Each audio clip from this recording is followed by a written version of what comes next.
Значи за нас като международна верига Кепински, най-големия ни стремеж е да осигуриме международни стандарти, независимо къде имаме хотели. Самия продукт не е само хотела. Продукта е и ски зоната и карането по пистите. Най-важният елемент в люксозния сегмент, където ние работиме, е пространството. Това нещо като ски зона, като пространство не е осигурено. За съжаление, е много тясно и трябва непременно да се разшири, защото хората вече не могат да карат ски. Аз говоря всеки ден с чужденци, които карат и пътуват по целия свят. Вече ски зоната е прекалено тясна и не може да осигури това пространство, което трябва да има, за да карат и да се забавляват хората, като идват за ски, отпуски тук при нас. Много е важно това пространство, което ние осигуряваме в хотелската ни база и всеки един хотел, всеки един хотелиер да го има извън границата на самия хотел. Феномена опаска, който аз бях изумен, като преди 4 години съм пристигнал тук в Кепински Гранд Арена, няма да запомня, може би никога, опаската от лифта стигнаше до главния вход на нашия хотел. Мога да ви кажа, това е най-лоша реклама за един ски курорт, за една дестинация въобще. Най-люксозният 5-звездния международен хотел да има до самия главния вход опаска от туристи. Това говори лошо за дестинацията и за организацията в самия ски курорт.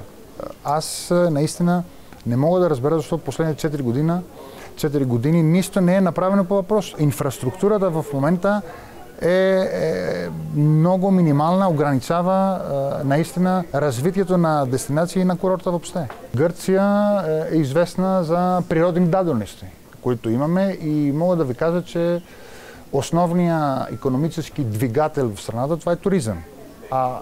Аз не виждам защо тук в България дадено колко прекрасна природа има, да не се инвестира и да не се базира самото икономическо развитие на страната върху туризъм. И ние в Гърция имахме подобни ситуации, обаче държава да се намеси и каже, това е част от националната ни стратегия и ние ще инвестираме всички курорти, които имат така туристически зони, без да ограничаваме дейностите, за да могат туристите да изкарат добре и да се развиват туризма. Все пак това ще помогне самата нация да се развива. Мисля, че това в случая България има огромна нужда това нещо. Всички споделят и казват, не може всеки ден да чакаме 2 часа. Ние ще ходиме до година друга. Между другото, трябва да се вземе под внимание, че всички съседни балкански страни в момента изграждат нови зони с нови инфраструктури и вече е сериозна конкуренция. Така че моментума, както се казва на английски, може да се губи много сериозно и да не се връща никога. Аз имам информация тук, както знаете, идват албанци от Косово, от Македония, македонци, сърби. В момента изграждат в конкретни страни нови ски курорти, които, не знам, ако се забави още повече, Банско ще остане на заден план и няма да е за много още зимната столица на Балканите. Но според мен трябва държавата да води такива разговори и наистина да стимулира инвестициите. Вместо да ги спира, значи това е отчудващо за мен, вместо държавата да създава условия и да мотивира инвестициите, за да може икономиката да се развива, тук става обратното. Държавата спира инвестициите, и за сметка на това инфраструктурата отпада, т.е. не се развива и това рефлектира в туризма и в хотелския туризъм. В нашия случай по-малко туристи се пътуват. Това вече е ясно. Тук се използвам, щом сме по Балканите и сме столицата на Балканите, една сръбска дума, се казва гужва. Такава гужва ми казаха тук съседи македонци. Не са видели никога. Значи всяка година става все по-лошо и все по-лошо. Трябва нещо да стане много бързо, защото такава динамика, която в момента все още има Банско, може би след една година няма да има.